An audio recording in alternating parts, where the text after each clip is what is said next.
Okay, hi. Today we're talking to Hidai Delgani about his family business, and we're putting a business spotlight on it there, and we're gonna have a chat with him. So over to you, Hidai. Maybe you can tell us just introduce yourself and your company, and kind of how you got to here, if you like. Yeah. All right. So hi, my name is Hidai, and thanks Kevin for the introduction. Originally from Israel, that strange name is an Israeli name. It's in the Bible, buried somewhere. I'm from Israel originally, but I left Israel 12 years ago. Did 5 relocations in Gibraltar, London, Berlin, Malta, and then lovely Ireland. First to Galway, was too rainy. Moved to Dublin, based in Dunleary currently. All this moving around was lots of different industries and roles and companies in different sizes. When I came to Ireland, I fell in love. My wife and I, which is my partner, fell in love with the place, decided to stay actually here. Also saw business opportunities, which is good to have. And decided to leave my full-time work and actually started my own journey of business entrepreneurship. My wife was always self-employed, and we joined forces to actually open our own consultancy business here in Ireland, supporting Irish companies and of course globally, trying to bring experience from what we have seen or in different places and support the amazing people that we have here to achieve success in mainly around digital, anything around digital, websites, Facebook, Google Ads, LinkedIn, usually around those elements and how to help people leverage, understand to achieve profitable growth using those channels. In a nutshell, that's that. Fantastic, thanks for that. So, and with that, what would you, how would you describe your ideal customer, your best customer, or profile of a customer? What would that be for you? All right. So for us, I have one in mind, which of course not mention the name, but for me, it's someone who has good potential of business, and many people are, meaning the business is already, or what the idea they have is good. They're passionate, they're hardworking, and they're ambitious. So they want to achieve something. If you don't have that, it's probably tough. The other thing is, again, you might have all of that. Are you open to change? Many people say, yeah, I should do something digitally. I know I should, a better website. I know I should be more on LinkedIn, but I don't. But if they're not willing to make a change, as you know very well in Action Coach, there's no way to help someone who doesn't want to do that change. But if they are willing, then we'll do whatever it takes to train them. And when we even provide training and speaking and take them step by step to understand those elements. So the ideal customer for me is someone who's open to that, to say, and that person have in mind said, Hidai, I need help. I don't get that. You do. Come and help us. Let's talk to the team. This person, that person. Work with us. Help us. We work together with you, and they trust you. I think trust is a big factor. They're really open, and I tell them, the more you tell me, the more I can help. The more you tell me your business goals, your struggles, who's in the team is this and that.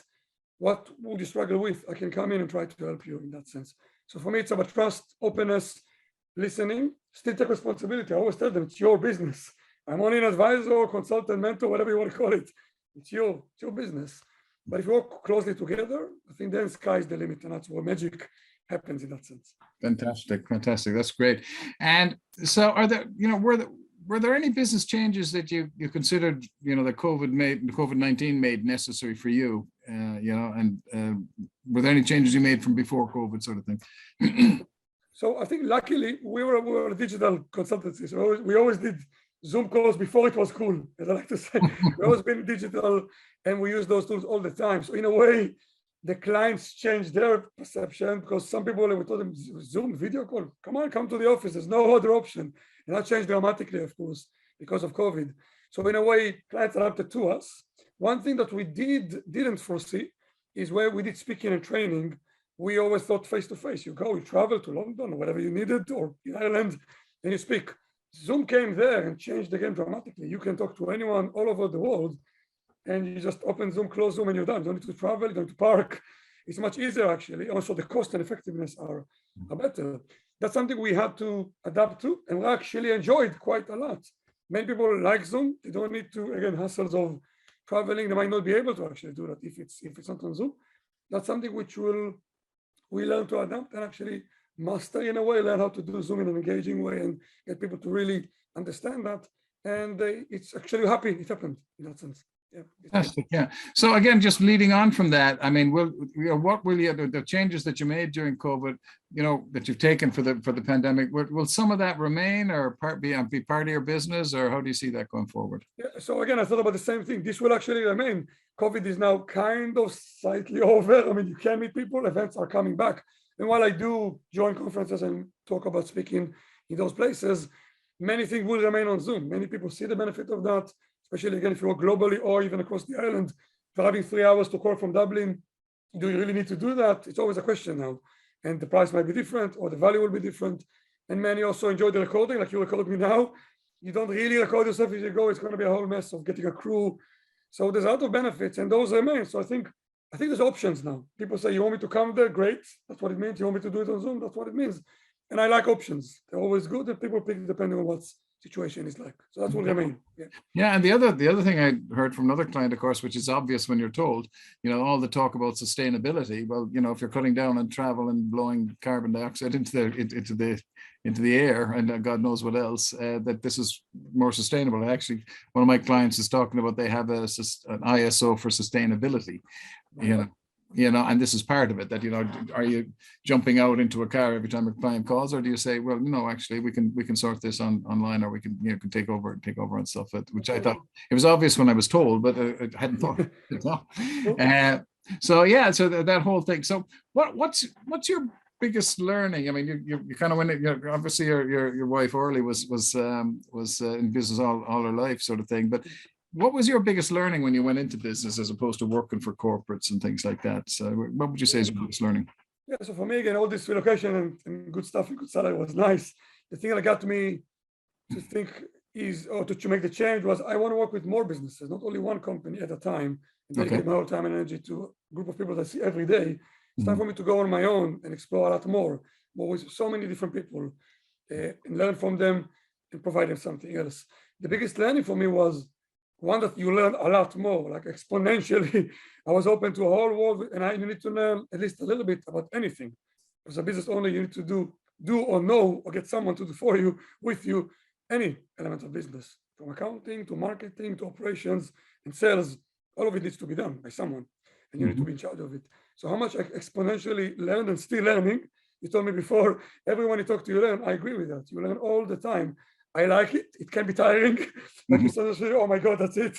I cannot take it anymore. But it's also very, very stimulating, very, very energizing in a way. That was one thing. Another thing was money works very differently as a business owner. When you're employed, salary, that's it. No more, no less. It's there until you don't have a job. It's very clear. It's very simple. As a business owner, there's so many ways to think about money. There's cash flow and strategic and investments and pension. If you have a limited company, you move money as a salary and employees. Money behaves very differently. It took me a lot of time. I think I'm still learning some elements of it. The way money behaves is a totally different discussion and way conceptually than being an employee. That was a big learning for me, to understand that and use that. Yeah. All right, fantastic. Okay, and what do you find most inspiring today? What's the most inspiring thing for you? For me, it's about those people, those great customers, willing to make the change, willing to listen, trusting you, something very dear to them, their baby, their business, their pension in many cases. That's all they got. They tell you that. And that go with you on a journey for a few good years, and you become your trusted, not saying a friend, it's not really a friendship, it's something else, but it's something which I value even more than friendship in some cases. It's really a trusted person they can talk to, and maybe there's no one else they can talk to about those elements.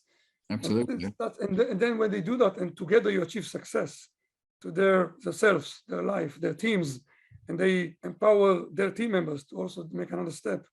That's inspiring, because again, times are tough. COVID is still here.